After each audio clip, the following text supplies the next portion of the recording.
Hello mga idol, yan, meron ulit po tayo tanggap isang 50 inches Devant.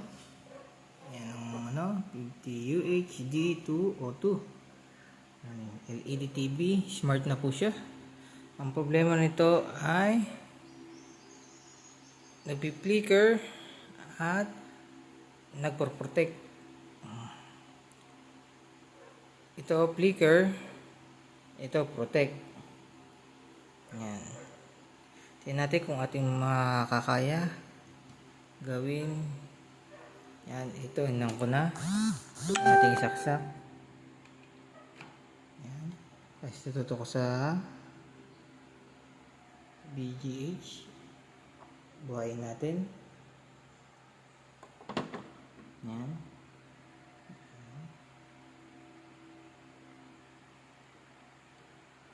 Ayun. Okay. Protect siya 511. Nakawala yung kanyang BGH. Nagpo-protect siya kapag dito sa kabila. Pag dito naman okay, pero double image. Yan. Try natin kung makakaya natin. Ang kanyang ay yan. Yan siya. CB500U2 TO1XL1. Yan. Tingnan natin kung makakaya natin. Yan mga idol. Ang ginawa natin, tinry natin. Ihang natin ang LC1 at LC2. Yan. Ihang ko na. Baka doon ang short. Try natin kung magkakaroon na ng try and error lang tayo. Sasakan. Sasak na natin. Yan, may ilaw na. Tapos habang tayo dito. Yan. Sa BGH nya. Tapos pindutin natin. Yan.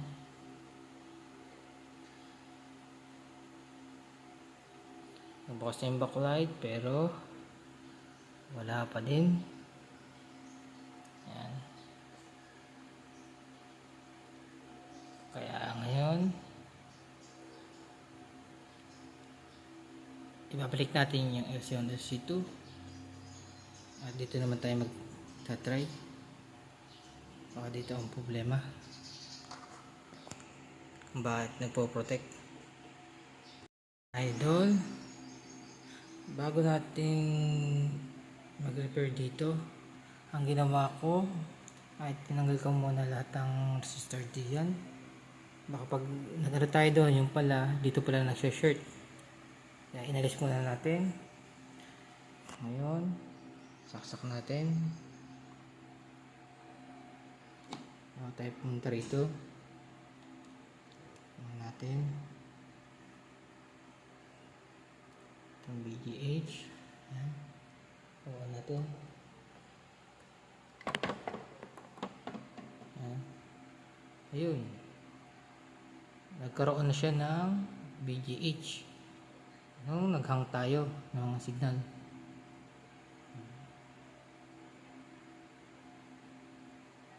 Tingnan natin kung mapoprotect pa. Para protect pa yan, dito na talaga tayo. Dito na tayo magpo-focus.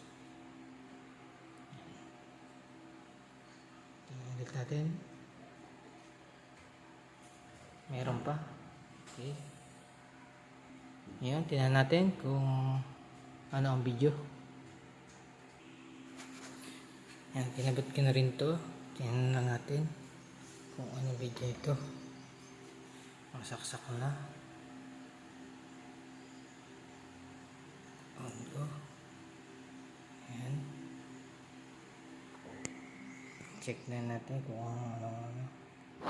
Yan mga idol, napalabas nga natin kanina ang BGH, itong nakahang to. Nung kinabit naman natin to, nawawala ang napoprotect siya. nawawala. Pero kapag nakasaksak to, may VGH na labas ang voltage na normal. Pag ito naman, normal din. Pero pag magkasama, nawawala. Ayan. Nawawala ang VGH. Kaya babalik natin itong ano dito. At dito na tayo.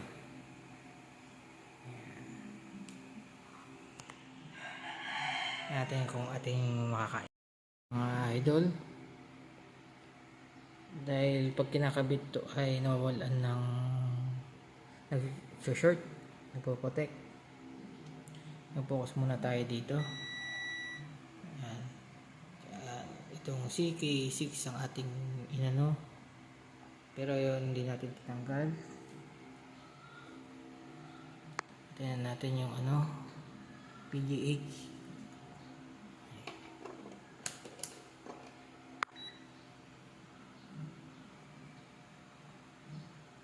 Ayun, lumabas na kahit nakakabit na yung isang ribbon. Yan, BGH. Antay na lang kung anong picture.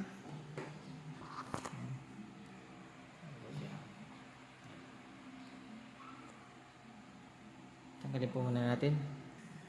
Yan mga idol, nagka-display na siya. Pero ayan, kaso lang may makita tayo, may line. Medyo hindi siya pilo pa.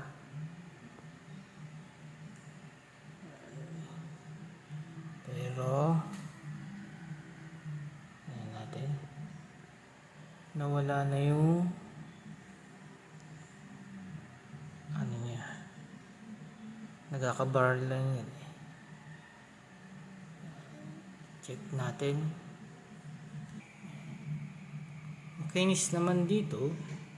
Yung ibang parte ay may mga lines naman. Iba mga makinis. Try natin kung mapapina pa natin yung ibang parte o hindi na, kasi na may mga tama na. Pero wala na yung flicker, wala na din yung shirt nya, protect nya. Ayan natin. Mga idol, may video na. Wala na yung guhit sa baba. At hindi na rin nagpi-flicker. At kahit ano, pumino na rin naman ang display. Hindi katulad kanina makapal ang lines. Ayan. Ngayon, atin na lang itetest.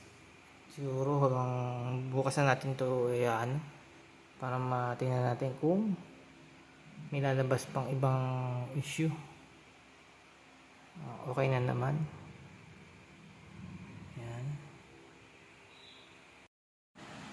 Ayan mga idol, ang ginawa ko, connect natin dito. Connect natin ang mga signals, pati LC1, LC2. Nagkakaroon siya pero nagpo-protect pa din. Tinaray din natin dito. Pero ganun pa rin, pa nagsasama yung dalawang ribbon ay nagpo-protect. Pero pag maghiwalay, hindi naman. Kasi siguro dahil nandito lang ang nanggagaling na signal nila. Yan. Kasi kahit mag-blocking ka dito, iisa rin na dito lang naman wala din. Yan. Kaya ang ginawa ko, may notify ko na, nilagyan ko ng boost converter para yung LC, dito na ako kumuha ng LC1, LC2. Yan. Titingnan ko na lang kung tatagal, walang lalabas, at pwede na nating ibigay sa ating customer. Salamat sa tiwala po. Yan. Kaya ito na po, yan na po model ulit, 50HD202. Yan. Yan na natin kung magiging normal na. Naibalik ko na sa dati. Try ulit natin. Ayan. Buhay na. Tapos pandiban. Frameless na nga rin pala to.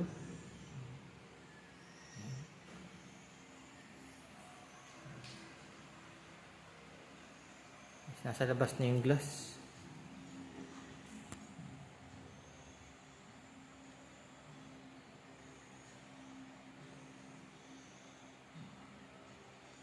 Ayan.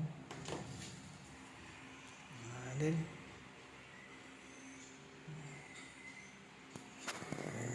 Test na lang natin. Salamat.